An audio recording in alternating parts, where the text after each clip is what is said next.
Last class में हम लोगों ने डिस्कस किया था कि कितने टाइप की न्यूक्लियोफाइल्स रिएक्शंस होती हैं। वो 2 टाइप्स की होती हैं। यहाँ हम डिस्कस करने जा रहे हैं कि ये कैसे कैसे होती हैं। तो सबसे पहले जो SN2 रिएक्शन है इसके बारे में हम बात करेंगे। SN2 टाइप की रिएक्शन। अच्छा, एक चीज और हमने लास्ट क्लास में आपको बताई होगी, शायद आपको ध्यान होगा, मैंने बताया था कि ये बैक से अटैक करते हैं। They attack area other lakhs electrons. ये और दूसरा क्या मैंने बताया था, ये पीछे से अटैक करते हैं। तो देखते हैं, एक एग्जांपल्स इसमें ले लेते हैं। ठीक है, क्लियर। एक एग्जाम्पल हम लेते हैं और फिर इसको समझते हैं। सपोज कर लीजिए एक हमारे पास ये कार्बन है, ठीक है ना, और इस कार्बन से एक ये हैलाइड बॉन्ड है, राइट। यहाँ पर एक जो है क्या है, एक रेडिकल है, एक यहाँ पर रेडिकल है और डैश, और ये आर हो गया, ठीक है। अब एक चीज और है यहाँ पर, एक जो है इसमें, अच्छा, इसका इलेक्ट्रॉन इस हैलोजन की ओर साइड में क्या हो जाएगा, शिफ्ट हो जाएगा। तो इस वजह से इसमें क्या हो जाएगा, पार्शियल नेगेटिव हो जाएगा, और इस कार्बन पर पार्शियल पॉजिटिव चार्ज आ जाएगा। ये चीज तो बहुत पहले से हमें पता है, क्लियर बात है। यहाँ तक कोई डाउट है? यहाँ तक क्लियर होगा, ठीक है ना। अब दूसरी चीज हमें क्या करना है, यहाँ पर 2 टाइप के आपको बॉन्ड ध्यान हो तो आपको ध्यान होगा कि 2 टाइप के बॉन्ड हमने 11th में डिस्कस किए थे। तो कौन कौन से बॉन्ड 2 टाइप्स के होते हैं? एक तो ये हो गया,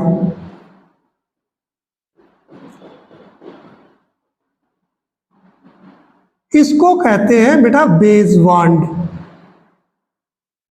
क्या कहेंगे? बेस बॉन्ड, ध्यान रखिएगा।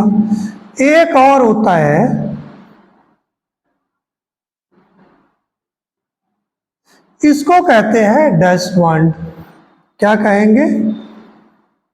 Dash bond, right. वो बेस बॉन्ड हो गया, ये डैश बॉन्ड हो गया। अच्छा, अब बेस बॉन्ड कौन सा होता है, ये आपको ध्यान होगा, ये वो बॉन्ड होता है किधर के लिए, जो हमारे फ्रंट में हो, जो ऑब्जर्वर हो उसके फ्रंट पे हो, उसको हम कहेंगे बेस बॉन्ड। तो क्या लिख सकते हैं इसको, बताइएगा क्या मैंने बताया, टूवर्ड्स द, तो ऑब्जर्वर के फ्रंट में हो तो इसका मतलब ये कहाँ होगा, टूवर्ड्स द ऑब्जर्वर। और ये क्या होगा, दूसरा क्या होगा, अवे फ्रॉम द। ये जो डैश बॉन्ड होगा ये कैसा होता है, away from the observer, right. यहां तक बात आई समझ में? इसमें 2 टाइप के बॉन्ड हो गए। तो ऑब्जर्वर के सामने जो है उधर से तो ये नहीं करेगा, ये पीछे से क्या करेगा, बैक साइड से ये एक हाइड्रोजन इधर होगा, ठीक है। ये चीज तो आपको समझ में आ गई होगी। अब यहां पर क्या होगा, एक न्यूक्लियोफाइल आता है, न्यूक्लियोफाइल, NU से हमने दिखा दिया। यहां तक क्लियर, कोई प्रॉब्लम? अब न्यूक्लियोफाइल आता है, तो न्यूक्लियोफाइल आने के बाद में क्या होगा बेटा, इसमें क्या चीजें होंगी, ये न्यूक्लियोफाइल जो ये था आपका, न्यूक्लियोफाइल ऐड हो गया यहां पर कार्बन के साथ में, कार्बन के साथ में न्यूक्लियोफाइल अटैच हो गया, और यहां पर आपका था ऐसे करके ये बेस बॉन्ड था, R डैश लिखा था, और दूसरी साइड में क्या था, यहां पर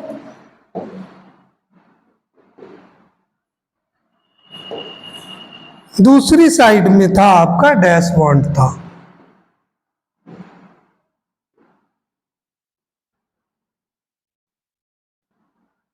डैश बॉन्ड था, यहाँ पर ये हाइड्रोजन था। तो इस टाइप से ये जो SN2 रिएक्शन होती है, जो SN2 रिएक्शन ये 1 स्टेप में होती है। कितने स्टेप में कवर होती है? 1 स्टेप में। तो ये इसकी मैकेनिज्म हो गई रिएक्शन की। क्या हो गई बेटा? मैकेनिज्म हो गई। तो एक इसमें और चीज आती है, तो ये मुझे ख्याल से समझ गए होंगे कि ये जो आया आपका कौन? न्यूक्लियोफाइल। न्यूक्लियोफाइल ने अटैक किया इस पर। कहाँ अटैक करेगा? इस पे कार्बन पर, और ये इसका बॉन्ड ब्रेक होगा, टूटेगा, और टूटने के बाद में क्या होगा? न्यूक्लियोफाइल खुद आ जाएगा। क्योंकि कार्बन पर जो है वो कैसा है? न्यूक्लियोफाइल तो निगेटिव हो गया भाई, इलेक्ट्रॉन रिच हो गया, इलेक्ट्रॉन रिच स्पेसीज होगी बेटा। तो ये जो है कार्बन कैसा हो गया? क्योंकि कार्बन का जो इलेक्ट्रॉन है वो कहाँ जा रहा है? वो इस ओर, हैलाइड की ओर जा रहा है। तो हैलोजन उसको खींच रहा है। इसके लिए कार्बन क्या करेगा? कार्बन इलेक्ट्रॉन की डिफिशियंसी महसूस करेगा, इलेक्ट्रॉन की डिफिशियंसी महसूस करेगा। तो जो न्यूक्लियोफाइल होगा वो इलेक्ट्रॉन रिच होगा। इलेक्ट्रॉन रिच होने की वजह से वो कहाँ अटैक करेगा? कार्बन पे। जब कार्बन पे अटैक करेगा तो ये हाइड्रोजन का बॉन्ड टूट जाएगा और ये अलग हो जाएगा। ठीक है, प्लस इधर क्या बन जाएगा? हैलाइड बन जाएगा। ये हैलाइड आयन अलग हो जाएगा। राइट, मेरी बात समझ गए हैं क्या? मेरे ख्याल से ये चीज क्लियर हो गई होगी। ठीक है, अब इसमें एक चीज और आती है, order of reactivity series. Order of reactivity यहाँ पे लिखा है कि सबसे पहले 1 डिग्री का होगा, इसके बाद में 2 डिग्री का, इसके बाद में 3 डिग्री का। ये 1 डिग्री, 3 डिग्री, और ये क्या होता है? सपोज कर लीजिए एक इस टाइप से है, यहाँ पर ये कोई क्लोरीन है या हैलोजन मान लीजिए, और यहाँ पर R हो गया, यहाँ H हो गया, H हो गया। राइट, तो ये जो हैलोजन बॉन्ड, कार्बन हैलोजन, जहाँ पर हैलोजन है, इसको हम 1 डिग्री कहेंगे, क्योंकि ये जो है ये दूसरे कार्बन से अटैच नहीं है, केवल एक कार्बन से। अब देखिए 2 डिग्री क्या होगा? ये तो 1 डिग्री हो गया बेटा। 2 डिग्री क्या हो गया? जैसे मान लीजिए ये कार्बन है, एक यहाँ पर कार्बन ये हो और इधर R हो, R से मतलब कार्बन हो गया, कुछ भी हो गया, और यहाँ पर एक हाइड्रोजन हो गया, और ये इस टाइप से X हो गया, हैलोजन हो गया। तो ये जो हैलोजन कहलाएगा, ये क्या कहलाएगा? ये 2 डिग्री कहलाएगा। ये जो कहलाएगा 2 डिग्री कहलाएगा, क्योंकि ये 2 डिग्री कार्बन से अटैच्ड है। अच्छा, अब आप कहोगे 3 डिग्री सर क्या होता है? तो 3 डिग्री बेटा होता है जिस कार्बन से हैलोजन अटैच्ड होता है वो कार्बन 3 अदर कार्बन से अटैच रहता है। ठीक है ना? यहाँ पर CH3 हो गया, यहाँ पर CH3 हो गया, और यहाँ CH3 हो गया। तो ये बेटा मेरे क्या हो गया? ये 3 डिग्री हो गया। तो रिएक्टिविटी सीरीज में क्या आएगा? पहले 1 डिग्री, पहले फिर 2 डिग्री, फिर 3 डिग्री। अच्छा ठीक है, इस पे जो है कई कॉम्पिटिटिव एग्जाम्स में क्वेश्चंस आ जाते हैं। तो कौन कौन से किस टाइप के क्वेश्चंस आते हैं, एक क्वेश्चंस को हम कर लेते हैं। तो यहाँ कहता है, देखिए, arrange the following compounds of each set of reactivity towards SN2 displacement reactions। अब SN2 में सबसे पहले इसमें नंबर 1 पे क्या दिया हुआ है? 2 ब्रोमो 2 मेथिल ब्यूटेन। फिर दिया है 1 ब्रोमो पेंटेन, फिर 2 ब्रोमो पेंटेन। 1 ब्रोमो पेंटेन, इसमें बेटा मेरे कोई भी ब्रांचिंग नहीं है, तो इसकी रिएक्टिविटी सीरीज कैसी होगी? ये 1 डिग्री का होगा। तो ये 1 ब्रोमो पेंटेन ये सबसे पहले होगा ऑर्डर ऑफ रिएक्टिविटी में। इसके बाद में क्या होगा, इसमें देखो एक ब्रांच होगी, कितनी ब्रांच होगी, 2 ब्रोमो दिया है, और इसमें देखो 2 ब्रोमो 2 मेथिल, इसका मतलब ये 2 डिग्री हो गया, ठीक है ना। तो ये ब्रांचिंग हो गई, तो ये कम हो जाएगा, तो कितना हो गया, 2 ब्रोमो पेंटेन, राइट। इसके बाद में बेटा क्या हो जाएगा, सबसे कम किसका हो जाएगा, ये आपका हो जाएगा 2 ब्रोमो और 2 मिथिल ब्यूटेन।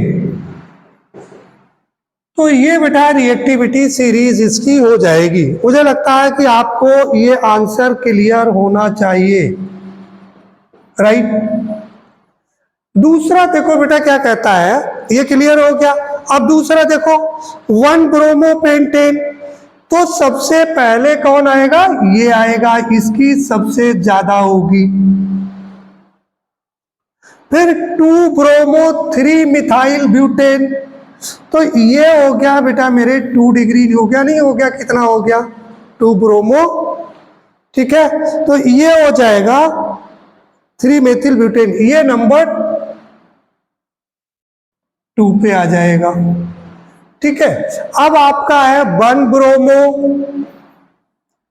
2 मेथिल ब्यूटेन, ये नंबर 3 पे आ जाएगा, और सबसे कम इस पे हो जाएगा, ये 4 पे आ जाएगा, ठीक है। तो इसका आप रिएक्टिविटी सीरीज लिख लेंगे, मुझे लगता है कि आप लिख लेंगे, जैसे मैंने इसको लिखा था उसी टाइप से आप लिख लेंगे। सबसे पहले सबसे हाईएस्ट इसका होगा 1 ब्रोमो ब्यूटेन का होगा, फिर 1 ब्रोमो 3 मेथिल ब्यूटेन का होगा। जो अभी मैंने बताया था, कौन सा ऑर्डर बताया था आपको, ध्यान है आपको, अभी मैंने ये बताया था 1 डिग्री 2 डिग्री 3 डिग्री, इसके बेस पे ये आपका हो गया। अच्छा, अब आप कहोगे सर थर्ड वाले में क्या होगा, थर्ड वाले में भी देख लीजिए भाई, थर्ड वाले में क्या हो सकता है, आप थोड़ा सोचिएगा। थर्ड वाले में देखिए ये बिल्कुल सीरीज से रखे हुए हैं, 1 क्लोरो 3 मेथिल ब्यूटेन, राइट, फिर 2 क्लोरो 2 मेथिल ब्यूटेन, और फिर सबसे लास्ट में इसका होगा। तो ये बिल्कुल सही ऑर्डर में ही रखा हुआ था, राइट। तो इस टाइप के क्वेश्चंस में भी आ सकती हो, ठीक है। तो ये SN1 की मैकेनिज्म आपने समझ ली, अब SN2 की मैकेनिज्म नेक्स्ट क्लास में करेंगे, राइट।